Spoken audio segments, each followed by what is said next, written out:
Hello friend, my name is Kuldeep Verma. You most welcome my YouTube channel. Today is my topic prostate. तो introduction में देखते हैं तो it is an accessory gland होती है या मेल रिप्रोडक्टिव सिस्टम के एसेसरी ग्लैंड होती हैं एंड एडेड अबाउट 30 बल्क और टू द सीरम का 30% बल्क बनाती है। लोकेशन में बात करते हैं तो it is located in the lesser pelvic below the neck of urinary bladder behind the lower part of the symphysis। अब इसे हम डायग्राम द्वारा बताते हैं। तो ये आपकी हो जाएगी प्रोस्टेटिक ग्लैंड हो जाएगी जो यूनरी ब्लैडर, ये पूरा जो पार्ट दिख रहा है ये यूनरी ब्लैडर हो जाएगा जो यूनरी ब्लैडर का नेक बना रहा है।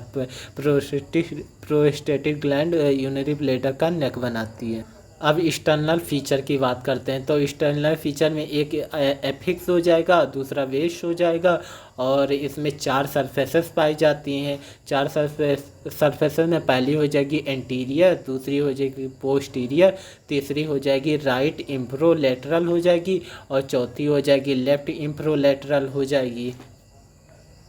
अब बात करते हैं रिलेशन की। तो सुपेरली मतलब ऊपर क्या पाया जाएगा तो base of the posterior is fused with the urinary bladder. Urinary bladder से मतलब फ्यूज्ड हो जाती। It is pierced by urethra its anterior border pierce करता है। और इनफिली नीचे क्या पाई जाती है तो apex of the posterior Brunt and rest on the urogenital diaphragm बनाता है। अब posterior urethra emerge from its anterior aspect में यूरेथ्रा मतलब ये प्रोस्टेटिक ग्लैंड से इमर्ज हो जाती है। अब बात करते हैं एंटीली। तो anterior surface of prostate is separated from pubic symphysis by retropubic space filled with retropubic fat. अब लेटरली बात करते हैं तो inferolateral surface are related to that part of levator ankeny called levator prostate। अब पोस्टीरियरली बात करते हैं तो posterior surface is separated from the rectum. अब लोब की बात करते हैं तो इसमें 5 लोब पाए जाते हैं। एक तो हो जाएगा मीडियन अब और या मीडियल लोब हो जाएगा, दूसरा हो जाएगा पोस्टीरियर लोब हो जाएगा, तीसरा हो जाएगा एंटीरियर लोब हो जाएगा, चौथा हो जाएगा राइट लेटरल लोब हो जाएगा, पांचवा हो जाएगा लेफ्ट लेटरल लोब हो जाएगा। अब बात करते हैं जोन की।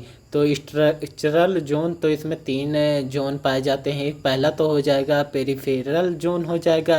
इट इज लॉन्गर जोन या सबसे मतलब लॉन्गर जोन होता है। सिचुएटेड कहाँ होता है? Is contains of the long branching gland and forms 70% of the glandular tissue का बना होता है। सेंट्रल जोन की बात करते हैं, दूसरा सेंट्रल जोन होता है। It is situated posterior to the urethral lumen and above the ejaculatory duct के यूरेथ्रल में होता है।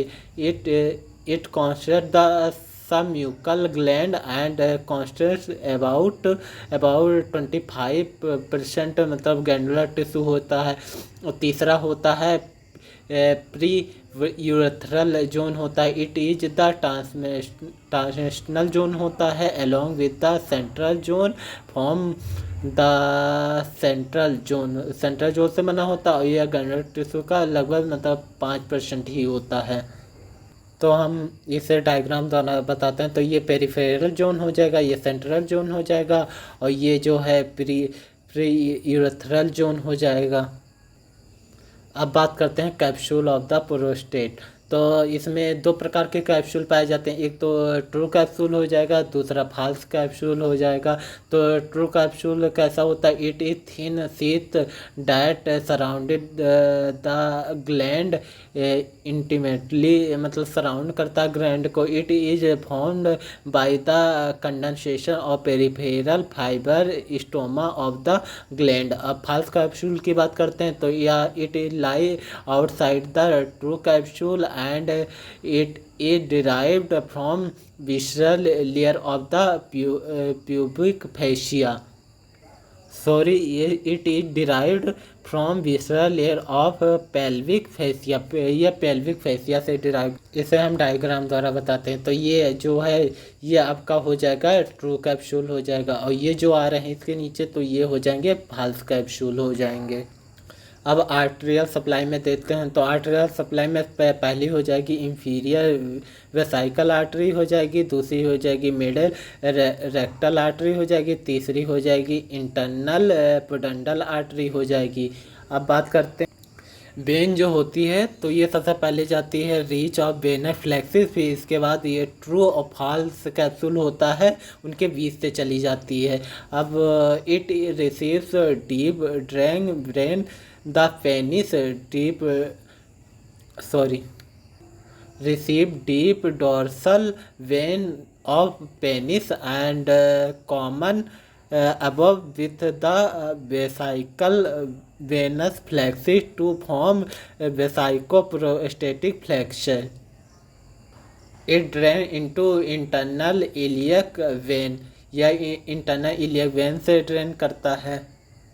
अब अप्लाइड अनाटॉमी में देखते हैं तो इसमें सबसे पहले हो जाएगी बिगिनिंग हाइपरट्रॉफी ऑफ द प्रोस्टेटिस, जिसे BHP कहते हैं। अब दूसरा हो जाएगा कार्सिनोमा प्रोस्टेटिस, जिसमें प्रोस्टेटिक ग्लैंड में कार्सिनोमा तो कैंसर हो जाता है। Thank you watching this video, please subscribe my YouTube channel. Thank you so much.